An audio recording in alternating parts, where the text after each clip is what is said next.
అమరావతి మీద అనేక మార్లు అనేక పార్టీలు రాజకీయాలు చేశాయి. అది కాంగ్రెసే కానివ్వండి, లేకపోతే వైసీపీయే కానివ్వండి, లేకపోతే చంద్రబాబు నాయుడు సంబంధించిన ఇప్పుడు ఏదైతే కూటమి ప్రభుత్వం వచ్చిన తర్వాత మళ్ళా పునఃప్రారంభానికి రావడానికి మోదీ ఏదైతే చేశారో దీనికి సంబంధించి ఒక ఆలోచించదగ్గ విషయం.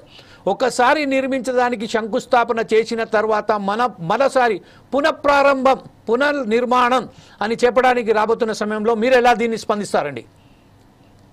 ముందుగా మిత్రులందరికీ నమస్కారం. ఒకటండి, ఈ దేశంలోనే రాజధాని విషయంలో ఇంత చర్చ జరిగిన రాష్ట్రం అంటూ ఏదీ లేదు, అది ఆంధ్ర రాష్ట్రం. దీనికి కారణం ఖచ్చితంగా జగన్మోహన్ రెడ్డి వల్లనే ఇంతగా ఇది చర్చకు వచ్చింది. ఒక మంచి ఆలోచన మేము చాలాసార్లు చంద్రబాబు నాయుడు గారు కూడా ఒక విషయం చెప్పేదండి. నేను సైబరాబాద్ నిర్మాణంలో మొదట అడిగేస్తే దాన్ని రాజశేఖర్ రెడ్డి కొనసాగించాడు, తర్వాత ముఖ్యమంత్రులు కొనసాగించారు, తెలంగాణ రాష్ట్రం ఏర్పడిన తర్వాత కేసీఆర్ కూడా కొనసాగించారని చెప్పడం జరిగింది. అంటే ఒక ప్రయత్నం మంచిదైనప్పుడు దాన్ని తర్వాత వచ్చిన ప్రభుత్వాలు కొనసాగించడం అనేది ప్రజలకు మేలు చేసే చర్య. కానీ దురదృష్టవశాత్తు అమరావతిని వేల ఆశలతోని మనం దాన్ని ఒక మంచి కార్యక్రమాన్ని చేపట్టుకుంటే తర్వాత వచ్చిన ప్రభుత్వం ఒక్కటి మాత్రం నిజమండి, జగన్మోహన్ రెడ్డి ఒక మాట చెప్పాడు, ఎన్ని చర్చలు జరిపినా నేను రాజధానిలో అమరావతిలో ఇల్లు కట్టుకున్నాను, అమరావతి రాజధానిగా ఉంటుందని చెప్పడం జరిగింది. కానీ అధికారంలోకి వచ్చిన తర్వాత మాట మార్చి 3 రాజధానులు అంటూ దేశంలో ఎక్కడ లేని ఒక వాదన తీసుకురావడం జరిగింది, ఒక వితండ వాదన తీసుకురావడం జరిగింది. అంతేకాదు ఇలా పునఃప్రారంభం, వాస్తవానికి ఏంటంటే ప్రారంభం జరిగింది, దాన్ని అలానే కొనసాగించవచ్చు కదా అంటే మధ్యలో కొంత అపశకునాలు జరిగాయి. ఎంతటి స్థాయిలో అపశకునాలు జరిగాయంటే ఇంతటి పవిత్రమైన అమరావతి, చారిత్రక నేపథ్యం గల అమరావతిని బొత్స సత్యనారాయణ లాంటి నాయకులు, వైసీపీ నాయకులు శ్మశానంగా, ఎందుకంటే శ్మశానాన్ని మనం ఎలా పోల్చుకుంటాం, ఎలా భావిస్తామో, మన అందరం శ్మశానం చేరే వాళ్ళమైనప్పటికీ కూడా అదొక వినాశనానికి మనం అంటే అంతిమానికి దాని ఒక చిహ్నంగా భావిస్తాం. అలాంటి శ్మశానంతో పోల్చాడు బొత్స సత్యనారాయణ. కాబట్టి అంటే ఒక శ్మశానంతో పోల్చిన తర్వాత అక్కడ ప్రక్షాళన జరగాల్సిన అవసరం ఉంది.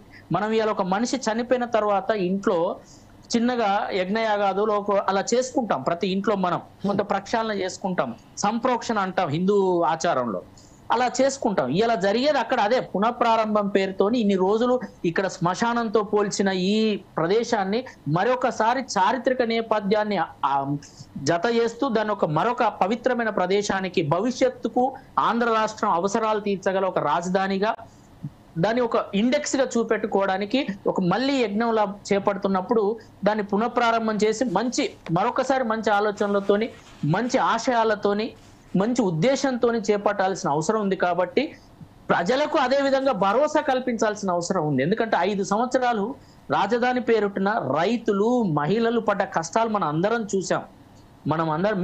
మీరు కూడా టెలికాస్ట్ చేశారు, ఎన్ని చోట్ల మహిళల్ని ఏ విధంగా కించపరిచారు.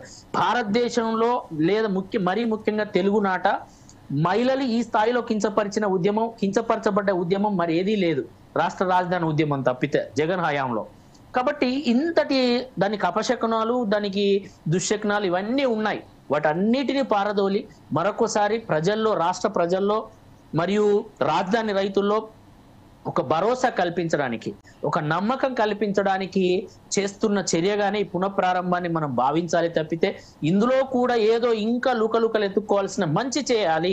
ప్రతి ఒక్కరి వాదన ఇకనైనా మంచి జరగాలి. మరొకసారి రాజధాని గురించి మళ్ళీ వితండ వాదన రాకుండా అలాంటి చర్యలకు భవిష్యత్తు మరింత ముందుకు అడుగులేయడానికి మనం ఇది నాంది కావాలని కోరుకోవాలి, అంతే తప్పితే దీనిపైన రాజకీయం అనేది చేయకూడదని ఈ సందర్భంగా మేము ఆశిస్తున్నాం.